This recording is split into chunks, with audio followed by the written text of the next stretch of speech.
Bom, quem tem empresa sabe que um dos maiores fatores que dificultam o crescimento da marca no mercado é a baixa produtividade da equipe. Entre os problemas está o adiamento de trabalhos e até mesmo a não entrega de resultados. Esse é o tema da nossa entrevista de hoje. Para conversar conosco sobre o assunto, Fábio Iwatchuk.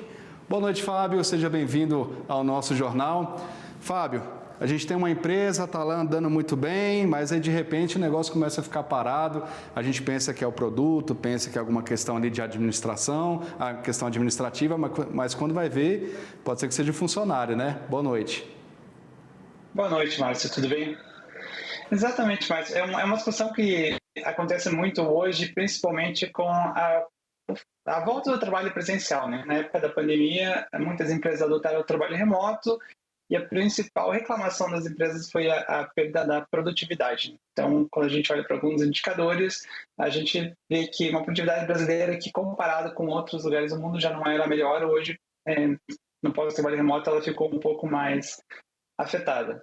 Mas essa produtividade, ela também não é só um trabalho remoto, claro, no trabalho presencial ela também acontece muitas vezes, justamente por causa da procrastinação ou da falta de controle com tarefas, né, e priorização.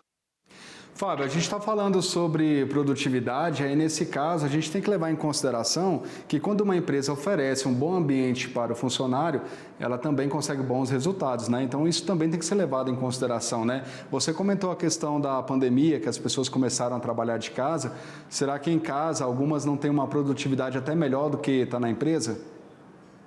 Exatamente. É uma questão muito relativa, depende de cada área, de cada empresa, de cada profissional, mas principalmente assim com relação ao acompanhamento de tarefas. A gente tem dois tipos de empresas, geralmente, né? Aquela empresa que tudo é urgente, tudo para ontem e causa aquela falsa sensação que você vai aumentar a produtividade do seu time, dos seus colaboradores, carregando cada vez mais e mais tarefas. E muitas vezes, assim, quando tudo é prioridade, nada é prioridade. Às vezes o excesso de trabalho diminui a produtividade e não aumenta. Então esse é um problema bem grave de empresa na parte gerencial, e é o outro lado da balança, quando você não distribui tarefas suficientes para os seus times, você não distribui tarefas suficientes para as pessoas que estão trabalhando, e elas vão cada vez trabalhando num ritmo mais lento, e quando aumenta esse fluxo de trabalho, as pessoas já acostumaram a andar num ritmo muito mais devagar, e elas acabam não dando conta. Então, tanto o excesso como a escassez,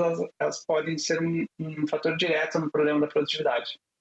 Agora, Fábio, a gente quando fala de produtividade, de funcionário que não está indo tão bem, antigamente, eu vou até colocar dessa forma, a primeira ideia era demitir esse funcionário, mas hoje tem outras alternativas, né? A gente não pode simplesmente descartar a pessoa. Também tem a possibilidade de fazer um trabalho novo com ela, sei lá, tentar desenvolver algum projeto, não é isso? Exatamente, até porque muitas vezes isso é responsabilidade do gestor, né? Gestor ou da gestora. Se um time não está entregando o que deveria, jamais deveria ser uma surpresa para qualquer pessoa ser desligada de uma empresa. Então, por exemplo, se uma pessoa não está entregando aquele ritmo, se a sua produtividade está ruim, ela já deveria ter tido muitos feedbacks, ela já deveria ter tido curso, já deveria ter tido vários trabalhos específicos com aquela pessoa ou com aquele time para melhorar. E claro, se depois de muito tempo, muitas tratativas, aquilo não funcionou, talvez trocar o time seja uma alternativa, mas é sempre a alternativa mais cara, a mais difícil, a mais custosa para a empresa. É caro desligar pessoas. Então, investir tempo com o time é sempre mais barato do que desligar.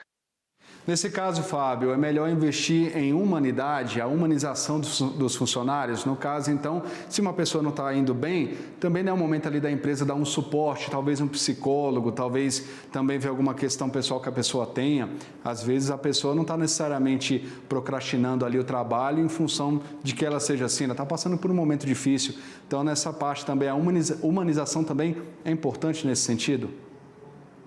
Perfeito, Márcio. É super importante esse ponto e eu já convivi, eu tenho vários anos de estrada e eu já vi muitas vezes empresas que falam assim, nossa, essa pessoa sempre rendeu tão bem e agora não está rendendo, ela deve estar desmotivada, talvez ela não quer mais trabalhar aqui. E você não sabe o que está acontecendo na vida da pessoa. Às vezes ela está com tanto problema pessoal que ela está passando naquele momento, mas isso não quer dizer que ela é uma pessoa ruim ou desmotivada, ela está passando com um problema naquela semana, naquele mês, às vezes ela perdeu alguém. Então, você estar próximo, você tinha que estar próximo das pessoas, né? Nas empresas que eu trabalhei, a gente sempre teve aquele momento da conversa one-on-one, né? Que é um a um, então todo mês, quinzena ou semana, dependendo da empresa, você conversar com as pessoas, como é que você está? Está tudo bem? Está tudo bem com você? E entender isso para você não sair julgando e falar assim, puxa, olha só, o Fábio não está rendendo direito esse mês, vamos dar um curso para ele aqui, vamos colocar ele num programa de melhoria, mas às vezes, puxa, como está o Fábio esse mês? Será que não é uma coisa pontual aqui, se eu entender como ele está agora, eu posso entender quando que ele pode melhorar, o que eu posso fazer como empresa, talvez, sei lá, seja hora de antecipar suas férias, enfim, qual é a questão. Eu já trabalhei numa empresa que eu estava passando por um momento pessoal muito difícil, e meu líder percebeu aquilo, ele me chamou, né, passou para a nossa BP lá do RH, ela falou assim, Fábio, tira 3 dias de folga, era na quarta, quinta e sexta, não vem trabalhar, melhora e volta segunda. E eu lembro que quando eu voltei na segunda-feira, eu voltei tão grato à empresa que eu falei, puxa, eu preciso trabalhar dobrado essa semana para recompensar esse tempo que a empresa me deu, que me fez muito bem e funcionou super bem. Humanização, essa é a palavra que eu falei agora há pouco, que a gente estava discutindo aqui. Eu acho que essa é a essência para ter uma boa empresa. Entender o lado do funcionário também, ajudar ao invés de descartar essa pessoa, né? Fábio, obrigado pela sua participação, boa noite para você e você vai ser sempre bem-vindo aqui no Jornal do Empreendedor, 3ª edição. Eu que agradeço o papo. Uma boa noite para vocês. Obrigado, boa noite.